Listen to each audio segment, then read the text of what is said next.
Get comfy here first. That's not it. Okay, we have got it. Rolling with it. I'm not mad. Rolling with it. It's all cool. Rolling with it. I know you don't fuck with the shit I do, but I still love you. Right. First thing, I just want to say thank you so much to all my 103 subscribers. I see all you and I appreciate it. But seriously, thank you. It's a wee milestone and it's good to do this together. So I thought, I'm doing nothing during the week. Life update, finished placement of my 3rd year of sports science degree. So next year I go into my final year, which is going to be absolute death. But we'll get through it anyway. So that's me officially finished placement this week. So I've got more free time. So I'm planning to get more videos out. And just in general, just getting out there more with social media. So anyway, on to today's topic, which is going to be titled The 5 Mistakes I Made Starting Out in the Gym. So basically, these are just my own personal preference in terms of things that I did starting out in the gym that I wish somebody maybe give me a bit of advice with in order for me not to make those mistakes, just simply like that. There's so many of them out there, and I'm sure that, you know, I'm not an experienced lifter. I'm still within my first 5 years of properly training, so I'm still making mistakes in regards to certain things, but I'm learning from them. And if I can help you with these 5 things, just what I wish I would have did when I started, that's all good. Okay, the first thing that I wish I did when I actually went into the gym was actually set a proper goal.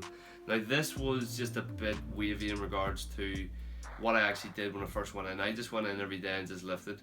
I didn't have a goal of I want to get a bigger chest, I want to get bigger arms, I want to do a show, I want to be stronger in certain lifts, I want to go and be quicker on the football pitch, whatever it may be. I didn't set goals for the first probably 2 or 3 years of my lifting properly.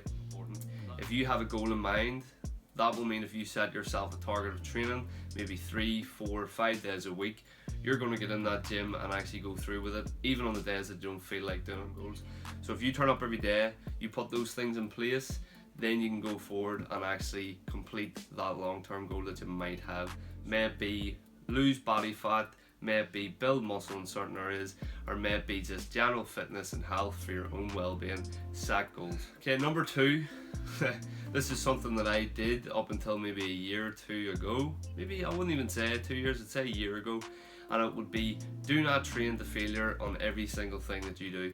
I used to go in the gym and go in, and my first set would look like my last set of my last exercise, what it is now. So I would just hit failure straight away in the first exercise and try to do that every single time.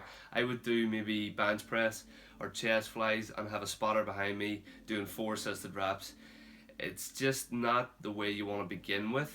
It is a certain way to train in regards to actually stimulating the muscle, but it's not what you want to begin with in order to actually get everything in place with your technique, with compound lifts, which are your squat, your bench, your deadlift, your overhead press, anything that works major muscle groups within your body. That is considered your compound lifts. You don't want to hit failure mainly on them to begin with, unless you're testing, of course, but this is centered around people beginning in the gym. The Flex magazines or Muscle and Fitness magazines, and look at them and think, this is Mr. Olympia's workout. He was doing 5 sets of 10 on the bands, going to failure almost every single set, and he's going to failure on his assistance exercises. Watch them on YouTube, seeing them always going to failure. I thought, well, if I want to get that size and I want to build muscle, I have to go to failure every single time. You don't. Understand the basics behind what you're doing. So if you go to failure every single time in the gym, that's going to manipulate the rest of your actual session. So you're not going to be able to purse as much volume in regards to sets and reps and the actual weight that you're going to be able to purse, and you're not going to be able to be as consistent throughout your workout as what you would be if you just toned that back in regards to actually hitting failure. Overtraining is one of those things that goes in line with training to failure. I always wondered when I was starting out, why am I always feeling sick? Why have I always got the cold? Why am I always run down? It's because, yes, I did overtrain. My nervous system was fried due to the fact that I hit failure on almost every single exercise, like I said, and I was training with a split that was equivalent to professional bodybuilders. So I was doing chest Mondays. You know yourself, you got to get those chesticles worked on a Monday. If you don't, did you even lift? So just taking into consideration the actual split itself, You don't need to actually train like a professional bodybuilder. Like I said, them guys have been training for 10, 15, 20 plus years. They've all got weight training experience behind them.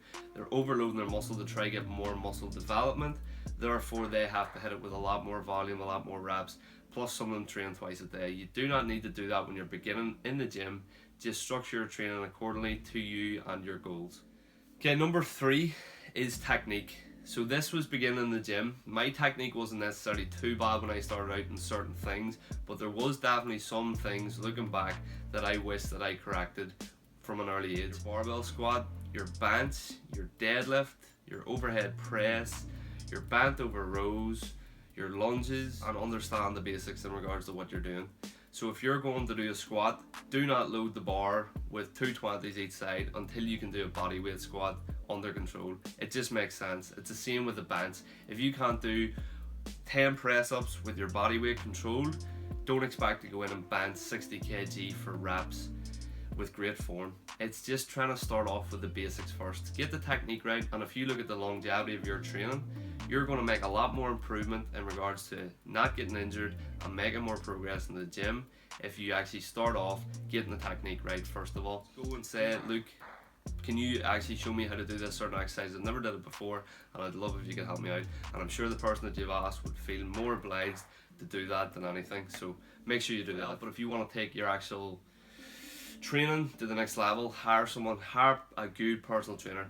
Get them to teach you the basics, get them to teach you how to progress your training, get them to teach you how to lift safely, get them to teach you how to warm up properly. Just get a good personal trainer who's got good results, who does it right in regarding how you want to actually train and your goals. So get that in place and that will all improve your technique. Okay, number 4 is track your weights. When you're starting off in the gym, you want to be able to track your weights in order to look back and see what you've previously lifted compared to what you're lifting now once you get your technique in place. Now this is something that I didn't do for a while. I just went in the gym and winged it every now and then. Like I said, trained the failure. I couldn't progress my weights because due to the fact that I was just hitting failure every time and it didn't record what I was doing, so it was just always sore in the next workout. Each and every single week, month, year, whatever it may be, when you're starting off, for example, you can do this every week. You're either trying to add reps to a certain exercise, you're either trying to add weight to a certain exercise, or you're trying to do both. You're basically trying to increase the volume in your workouts, the intensity in your workouts, and even the frequency in your workouts over time. Tracking your weights, writing them down. How did that weight feel? If it felt easy, up the weight next week. If it felt hard, maybe keep that weight until that feels not too bad in regards to your reps. You're trying to increase your reps or your sets or your weight lifted over time, but you'll only be able to do this if you actually write down your weights and progressively overload them. Tip number 5, whatever it may be, it is have a deload week every now and then. Recovery is key if you want to build muscle, build strength, build motivation in the gym. If you've lost it slightly, you're just trying to get your body to recover physically, and then you're trying to recover mentally as well. You're going to take a mental hit as well, because you have to go into the gym each time. You have to train to a certain intensity if you're trying to work towards a goal, so it can be quite mentally draining. Have a deload week in regards to maybe toning back the intensity, doing less sets, doing less reps, doing less exercises even, or even just taking a week off the gym and still staying on track with your nutrition, of course, but it will just give you that mental break as well as a physical break. I would advise doing that maybe if you're doing a proper structured program, maybe once every 6 to 8 weeks. And if you're just starting off in the gym, just listen to your body. If you feel that after maybe 4 or 5 weeks you need to take a week off, or you need to take a few days off, just really listen to your body. If you pay attention to your body, you prevent injury. You're going to be lifting longer, you're going to be making more progress in the long term. But yeah, that is just the 5 main things that I wish somebody told me when I first started off in the gym. So like I said, if you found this video helpful at all, in regards to anything, just give you a different perspective, or maybe you picked up something, remember to leave it a thumbs up, and if you haven't already, subscribe to the channel, and I'll see you in the next video.